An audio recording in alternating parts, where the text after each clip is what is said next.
Hello. I may have spent a lot of hours watching gameplay videos of Pokemon Unite. I figured I'd put together this basic how to play video for those of you like me who are getting ready for the game. Slash, already playing the game if you're watching this in the future. Hi, future people. I'm also going to talk about which Pokemon beta testers think we're good so you can start figuring out who you want to play. First, some good news. Pokemon Unite is free to play. It's going to release on the Switch first sometime in July, and then eventually it's going to also release on mobile phones. So that means that if you've got a friend who doesn't have a Switch, you'll still be able to play with them on their phone. It even has like cross compatibility, so like if you're on a different device than your friend, you can still play together. Unlike the main Pokemon games, Pokemon Unite is a MOBA, or multiplayer online battle arena game. Like with most MOBAs, you'll play with other people online in a 5v5 match. Unlike most MOBAs, each match of Pokemon Unite lasts exactly 10 minutes. This is very different from other MOBAs, which usually have a goal that you need to reach, and achieving that goal is what ends the game. It's kind of a problem in other MOBAs because the goal can take like 15 minutes to reach if your team is really good and the other team is really bad,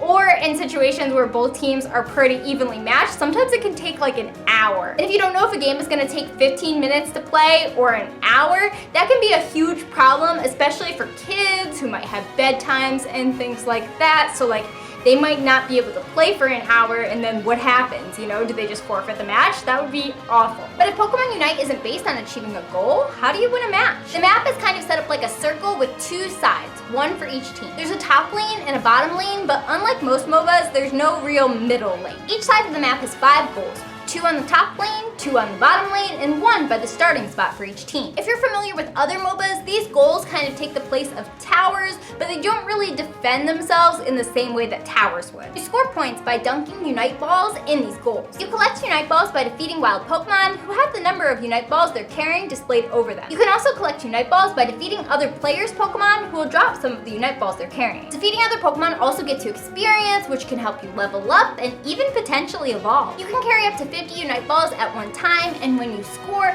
points equal to the number of Unite balls you're carrying. So if you're carrying 6 Unite balls and you score 6 points for your team. If you're carrying 50 and you score 50 points. This becomes sort of like a risk-reward kind of thing, because if you get defeated, you drop some of the Unite balls you're carrying. Stocking up is more efficient as long as you don't die, but like realistically, you're gonna die sometimes. Like that's how the game works. So really, you should just score when you can. Each goal has a limit to the number of points that can be scored there, and once it reaches that limit of points, that goal is actually destroyed and it can never respawn. This is important because the goals slow you down the further you move into the opponent's side. Destroying them allows you to move more quickly, which is absolutely necessary for scoring points and further goals. Of course, you also want to protect your own goals, but most people play aggressively rather than defensively. Your own goals heal you slowly while you're standing in them, but it's much faster to use berries if you can. They typically spawn right near the goal anyway, so if you do get knocked out, you respawn at the starting point after a few seconds.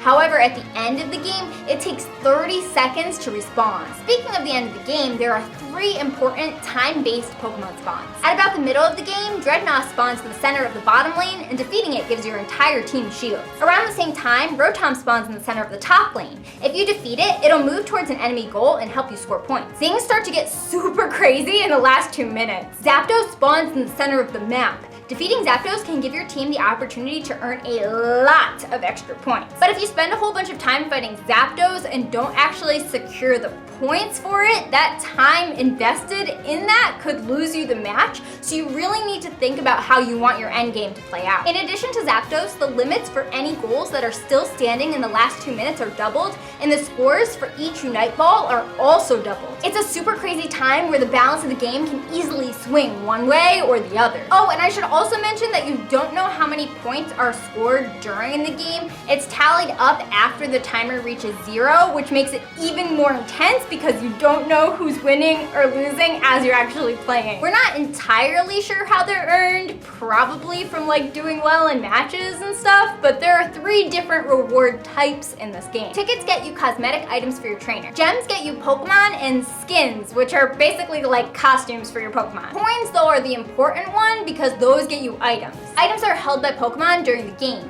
You decide which ones they're carrying outside of matches. How many items your Pokemon can hold is dependent on your trainer level. Like at level 14, your Pokemon can hold 3 items. Items can give you a huge advantage during matches, and they can even be upgraded, so important currency! And now, for the moment you've all been waiting for, the best Pokemon so far in Pokemon Unite! Keep in mind that this is based on data from the beta testing, and also from just watching a ton of videos of people playing. Which Pokemon are best might change after the game officially releases. But anyways, right now, Pikachu is definitely the best. It has high damage output and decent mobility. It has this really useful electric web move that traps opponents. Cinderace is similar to Pikachu, but it sacrifices a bit of power in exchange for more mobility. Basically, Cinderace is better at scoring, but Pikachu brings the pain. Both are easy to play though, so I recommend starting off with these two if you're new. If you want a bit more of a challenge, I would recommend Talonflame or Alolan Ninetales. Talonflame is the best at scoring points because it's fast and has a lot of mobility options,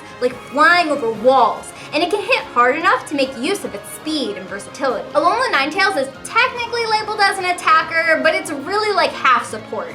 It can slow enemies while still doing damage. Very good and reliable Pokemon, though it's a bit slow itself. And if you want even more of a challenge, I recommend Absol or Garchomp. Absol is challenging to play, but if you can play it well, it has really high damage output, especially with its Unite move, which deals the most damage in the game right now. It also has high mobility, which helps it score points. Garchomp has a slow start since it doesn't evolve from Gible until kind of late, but late game Garchomp is a monster. Huge damage output, fast, hard to kill, plus it basically has its ability from the main game's Rough Skin, so if you hit it, you take damage. Again, these are only my impressions from what I've seen from the game so far, so take them with a grain of salt. I'm definitely planning on making more videos about this after I've actually played the game, but hopefully this gives you a starting point to get into it. Are you planning on playing Pokemon Unite? Which Pokemon do you think will be your main? Let me know in the comments. I'm thinking I'm probably gonna like Cinderace and then maybe Alolan Ninetales, but who knows? I post videos on Thursdays and Sundays, and I live stream on Tuesdays right here on YouTube at 8 p.m. Make sure to like, subscribe, and follow me on Instagram at KaylaCapsule for sneak peeks of upcoming videos. Bye!